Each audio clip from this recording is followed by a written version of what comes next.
Assalamualaikum, Bismillahirrahmanirrahim. Welcome to my YouTube channel Learn English with Arfa. ये channel basically English language सिखाने के लिए बनाया गया है। कोई भी लैंग्वेज जब आप सीखना स्टार्ट करते हैं तो उसको हमेशा बेसिक लेवल से लेकर चलते हैं। तो यहाँ हम उसके 4 मेन स्टेप्स को डिस्कस करेंगे। Number 1 letters, number 2 words, number 3 sentence, number 4 speech और पैराग्राफ। ये तमाम स्टेप्स आपस में इंटरलिंक्ड हैं, यानी अगर आपको लेटर्स का पता है तो आप इससे वर्ड्स बना सकते हैं, अगर आपको वर्ड्स बनाने आते हैं तो आप उसे सेंटेंस बना सकते हैं, और अगर आपको सेंटेंस बनाने आते हैं तो आप इजीली स्पीच या पैराग्राफ यानी आप इंग्लिश को बोल भी सकते हैं और in the form of paragraph लिख भी सकते हैं। लेटर्स क्या होते हैं? उर्दू में इसे हरूफ भी कहा जाता है।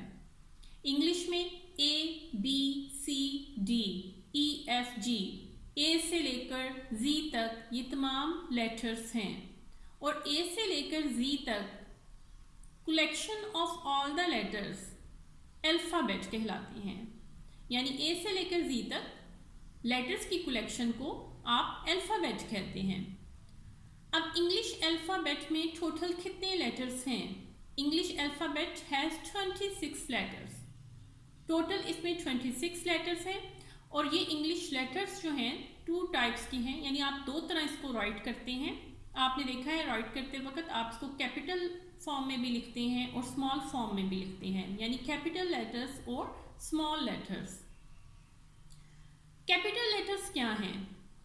These are capital letters A, B, C, D, E, F, G, H, I, J, K, L, M, N, O, P, Q, R, S, T, U, V, W, X, Y, Z. These are capital letters. अब small letters क्या है? A ये small a है, ये small b है, this is small c, D, E, F, G, H, I, J, K, L, M, N, O, P, Q, R, S, T, U, V, W, X, Y, Z. अब अगर आपको letters का पता है तो आप यहाँ पे इम्पॉर्टेंट पॉइंट है आपके लिए कि अगर आप मज़ीद आगे वीडियोस को देखेंगे तो आप देखेंगे कि इन लेटर्स की स्पेशल साउंड्स होती हैं। ठीक है, कुछ लेटर्स हैं जिनकी एक से ज़्यादा साउंड्स भी यूज़ होती हैं। जब साउंड्स एक से ज़्यादा यूज़ होती हैं तो उसमें आप देखेंगे कि डिफरेंट साउंड से जब लेटर्स मिलकर वर्ड्स बनाते हैं तो वो वर्ड्स आप अंडरस्टैंड कर सकते हैं ईजीली। ठीक है, तो यानी आप वर्ड्स बनाने के लिए आपको लेटर्स का पता होना चाहिए और उनकी साउंड्स का प्रॉपर पता होना चाहिए। अब यहाँ पर थोड़ा सा हम इसको समराइज करते हैं कि इंग्लिश अल्फ़ाबेट में टोटल 26 लेटर्स हैं, उसमें से 5 लेटर्स जो हैं वो वॉल लेटर्स हैं, और बाकी जो 21 लेटर्स रह जाते हैं उनको कहते हैं कॉन्सोनेंट लेटर्स।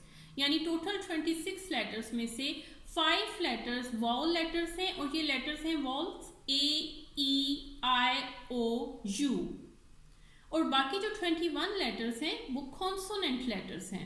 यानी A, E, I, O, U के बाद जो लेटर्स रह जाते हैं वो 21 लेटर्स हैं और उनको कहते हैं कॉन्सोनेंट लेटर्स।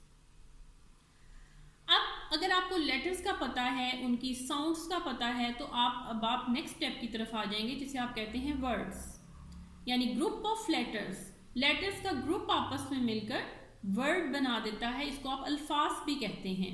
इसकी एक सिंपल सी एग्जांपल हम आप यहाँ देखते हैं। यानी ये ग्रुप ऑफ लेटर्स है, 4 लेटर्स का ग्रुप आपस में मिलकर एक वर्ड बना रहा है।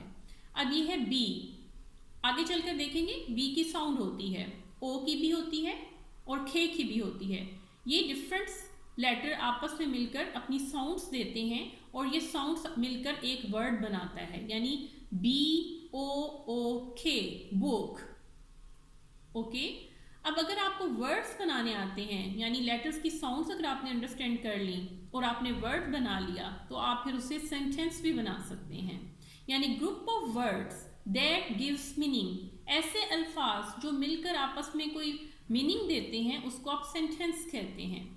इसकी भी एक सिंपल एग्जांपल है, ही इज अ बॉय। यहाँ पे देखिए 4 वर्ड्स हैं और आपस में मिलकर ये एक सेंटेंस बना रहे हैं। He is a boy.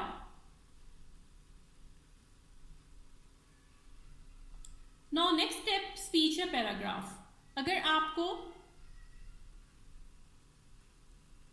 Letters का पता है, वर्ड्स का पता है, सेंटेंस का पता है, तो आप इजीली इंग्लिश बोल सकते हैं और in the form of paragraph लिख भी सकते हैं। अब अगर आपको वीडियोस पसंद आई हैं तो आप चैनल को सब्सक्राइब कीजिए, लाइक कीजिए, इस पर कमेंट कीजिए और वीडियोस को ज़्यादा से ज़्यादा शेयर कीजिए। Thank you. अल्लाह हाफिज़।